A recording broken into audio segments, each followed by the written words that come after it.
उभाटा गटाचे खासदार संजय राऊत यांची आजची पत्रकार परिषद म्हणजे खुळ्यांची पत्रकार परिषद अशी म्हणावी लागेल, कारण ते इतरांना येड्याचा बाजार म्हणतात तेव्हा स्वतः संजय राऊत खुळे आहेत का हा माझा सवाल आहे. नाही तर संजय राऊत स्वतः खुळे आहेत. फ्रान्सचे राष्ट्राध्यक्ष इमॅन्युएल मॅक्रॉन भारतामध्ये येत आहेत तर त्यांचं स्वागत करायचं नाही का? कुठल्याही देशाचे राष्ट्राध्यक्ष जेव्हा भारतासारख्या देशामध्ये येतात तेव्हा त्यांचं स्वागतच केलं पाहिजे, कारण अतिथी देवो भव ही भारताची प्राचीन परंपरा आहे. आपल्याकडे येणाऱ्या पाहुण्यांचं स्वागत करण्याची परंपरा संजय राऊत आपल्या भारतीय संस्कृतीमध्ये आहे. परंतु तुम्ही जनाब झालात, तुम्ही स्वतः वैचारिक सुनता करून घेतलेली आहे. त्यामुळे इतर आलेल्या पाहुण्यांचं स्वागत करण्याचं सौजन्य देखील संजय राऊत तुमच्यामध्ये नाही. त्यामुळे फ्रान्सचे राष्ट्राध्यक्ष मॅक्रॉन भारतात आल्यानंतर त्यांचं स्वागत का करताय म्हणून संजय राऊत यांना प्रश्न पडतोय. खरं तर दोन राष्ट्राध्यक्ष म्हणजे फ्रान्सचे राष्ट्राध्यक्ष आणि भारताचे पंतप्रधान माननीय नरेंद्र मोदीजी यांच्यामध्ये मुंबईत भेट होणार आहेत. अनेक आंतरराष्ट्रीय करार होणार आहेत. दोन्ही देशामध्ये व्यापार आणि परराष्ट्र नीती यावर देखील चर्चा होणार आहे. असं असताना त्यांचं स्वागत का केलं जातं आहे, मुंबईमध्ये बॅनरबाजी का केली जाते म्हणून जनाब संजय राऊत यांना प्रश्न पडतोय. माझा संजय राऊतांना सवाल आहे, अतिथी देवो भव ही आपली संस्कृती असताना ती संस्कृती आम्ही का विसरायची? तुम्ही जरी वैचारिक सुनता केली असेल तरी भारताची प्राचीन परंपरा आम्ही जपतो आणि त्याचा आम्हाला अभिमान आहे. संजय राऊत यांनी म्हणले पूर्ण मुंबई भाजप आणि शिंदे गटाच्या लोकांनी स्वागतासाठी रंगून ठेवली आहे. बहुतेक मॅक्रॉन त्यांच्या निवडणुकीच्या प्रचाराला एकनाथ शिंदे आणि अमित शाह यांना बोलले. मुंबई आम्ही निश्चितपणे रंगवली. मुंबई रंगवली ही देशभक्तीच्या रंगामध्ये रंगवली गेली आहे. मुंबई रंगवली गेली ही विकासाच्या रंगामध्ये मुंबई रंगवली गेली आणि मुंबई रंगवली गेली हे भारताची मान अभिमानानं उंचावण्यासाठी रंगवली गेलेली आहे आणि त्याचा आम्हाला अभिमान आहे. मुंबईमध्ये पोस्टर लावले, मुंबईमध्ये स्वागत केलं म्हणून लगेच कोण फ्रान्सच्या निवडणुकीमध्ये उतरत नाहीत. संजय राऊत उभाटा गटाची अवस्था अशी झाली आहे की महाराष्ट्रातल्या निवडणुकीमध्ये उभाटा गटाला कोणी ओळखत नाही. भारतीय जनता पार्टी ही देशातल्या क्रमांक 1ची पार्टी आहे. त्यांनी फ्रान्सच्या राष्ट्राध्यक्षांचं स्वागत केलं तर त्याच्यामध्ये चूक काय? एकनाथजी शिंदे यांनी फ्रान्सच्या राष्ट्राध्यक्षांचं स्वागत केलं तर त्यात चूक काय? उभाटा गटाची अवस्था काय झाली याचा विचार संजय राऊतांनी आधी केला पाहिजे. फ्रान्सच्या गप्पा संजय राऊतांनी नंतर करावं. उभाटा गटाला साधं देशामध्ये देखील कुणी विचारत नाही.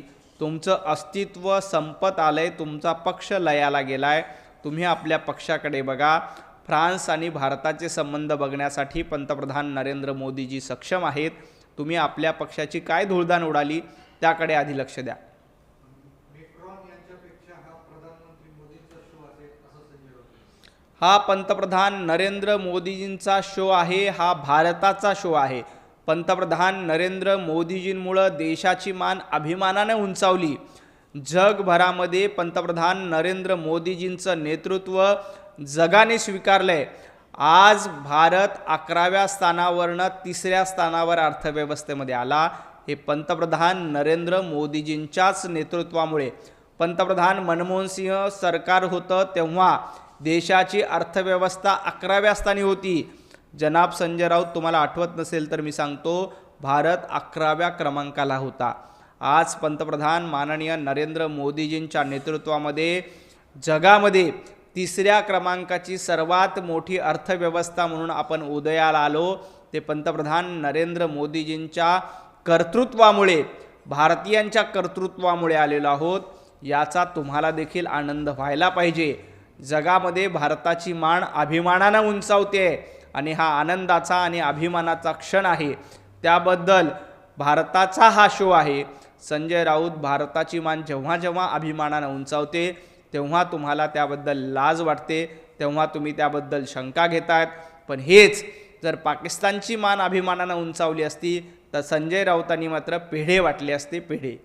मॅक्रॉन यांना कोणीतरी जाऊन सांगितलं पाहिजे भविष्यामध्ये त्यांच्या सरकारमध्ये देखील संजय राऊत फ्रान्समध्ये उपमुख्यमंत्रीपद नसतं आणि फ्रान्समध्ये सकाळी सकाळी 9चा भोंगा देखील नसतो. सकाळी 9 वाजता उठलं, गांजा ओढला आणि पत्रकार परिषद घेतली असा प्रकार तिथे नसतो. आपल्या दोन्ही देशाचे संबंध वाढवण्यासाठी इमॅन्युअल मॅक्रॉन भारतामध्ये येत आहेत आणि ती अतिशय आनंदाची गोष्ट आहे. या दोन्ही देशाच्या संबंधातून येणाऱ्या काळामध्ये आपल्याकडे उद्योजक येतील, इन्व्हेस्टमेंट येईल, दोन्ही देशाच्या व्यवस्था परराष्ट्र नीती ठरवली जाईल, याबद्दल आनंद व्यक्त केला पाहिजे. आजपर्यंतचे पंतप्रधान जे होऊन गेले ते परदेश दौरे कधी करत नव्हते. परदेशातले मोठे पाहुणे भारतासारख्या देशाकडे येत नव्हते. आज पंतप्रधान नरेंद्र मोदीजींच्या नेतृत्वामध्ये जगामध्ये भारताचा तिरंगा अभिमानानं फडकवला जातो आणि तुम्ही काय उपमुख्यमंत्रीपद फ्रान्समध्ये घेऊन जाताय? तुमचं प्रवक्तेपद उबाटा गटामध्ये शिल्लक राहील का याचा विचार करा. उबाटा गट येणाऱ्या काळामध्ये तुम्हाला प्रवक्तेपद देखील देणार नाही आहे. तुम्हाला असं वाटतं की उबाटा गटाचं सर्वेसर्वा किंवा प्रतिपक्षप्रमुख आपणच व्हावं, परंतु उबाटा गट येणाऱ्या काळात तुम्हाला प्रवक्तेपद देखील देणार नाही. याबद्दल जास्त विचार करावा. आता इस देश में रहना होगा तो मोदी मोदी करना होगा अशी स्थिती निर्माण झाली असं संजय राऊत यांनी. या देशामध्ये राहायचं असेल तर वंदे मातरम म्हणावं लागेल. पंतप्रधान मोदी मोदी म्हणण्याची गरज नाही. पंतप्रधान नरेंद्र मोदींचं नाव 140 कोटी भारतीयांच्या हृदयामध्ये आहे. उभाटा गटाचं नाव कुठे आहे हे बघा. पंतप्रधान नरेंद्र मोदीजींना 140 कोटी जनतेनं डोक्यावर घेतलेलं आहे. संजय राऊत, तुमची अवस्था काय झाली याचा विचार करा. तुमच्या गटाची अवस्था काय झाली याचा विचार करा. ज्या पद्धतीनं उद्धव ठाकरे यांच्या गटाची मुंबईमध्ये अवस्था झाली त्याचा जास्त विचार करा. मुंबईमध्ये उबाटा गट नावाला देखील शिल्लक राहिला नाही. मुंबईसह 25 महापालिकेमध्ये महायुतीचं सरकार आलं आहे. उद्धवजी ठाकरे, मुंबई वगळता इतर ठिकाणी तुम्हाला भोपळा देखील फोडता आला नाही. या देशामध्ये पंतप्रधान नरेंद्र मोदीजींचं नाव 140 कोटी भारतीयांच्या हृदयावर कोरलेलं गेलेलं आहे. ते कुणीही मिटवू शकत नाही. उद्धवजी ठाकरे यांचं नाव कुठे आहे याचा विचार करा. उद्धवजींच्या नावावर जिल्हा परिषदेला भोपळा मिळाला, उद्धवजीच्या नावावर नगरपालिकेला भोपळा मिळाला, उद्धवजीच्या नावावर पंचायत समितीला भोपळा मिळाला, नगरपंचायतीला भोपळा मिळाला. त्यामुळं उद्धवजींचं नाव कुठे आहे ते बघा. पंतप्रधान नरेंद्र मोदींचं नाव 140 कोटी जनतेच्या हृदयात आहे, ओठावर आहे. अजित पवारांचा अपघात हा नक्कीच संशयास्पद आहे. रोहित पवार यांनी सरकारच्या तपासावर विश्वास नसेल तर स्वतंत्र एजन्सी मार्फत माहिती काढण्याचा प्रयत्न केला असेल तर त्याकडे सकारात्मक रित्या बघितलं पाहिजे असं संजय राऊत. अजितदादांचा अपघात हा आपल्यासाठी सगळ्यांसाठी मोठं नुकसान करून गेलेला आहे. अजितदादांच्या निधनामुळं महाराष्ट्राचं नुकसान झाले. या अपघाताची चौकशी करण्याचं काम केंद्र सरकारकडनं केलं जातं आहे, राज्य सरकारकडनं केलं जातं आहे. रोहित पवारांना वाटत असेल तर त्यांनी एखादी आंतरराष्ट्रीय यंत्रणा या अपघाताच्या चौकशीसाठी लावावी. त्या अपघातातनं पूर्ण चौकशीतनं तथ्य समोर यावं.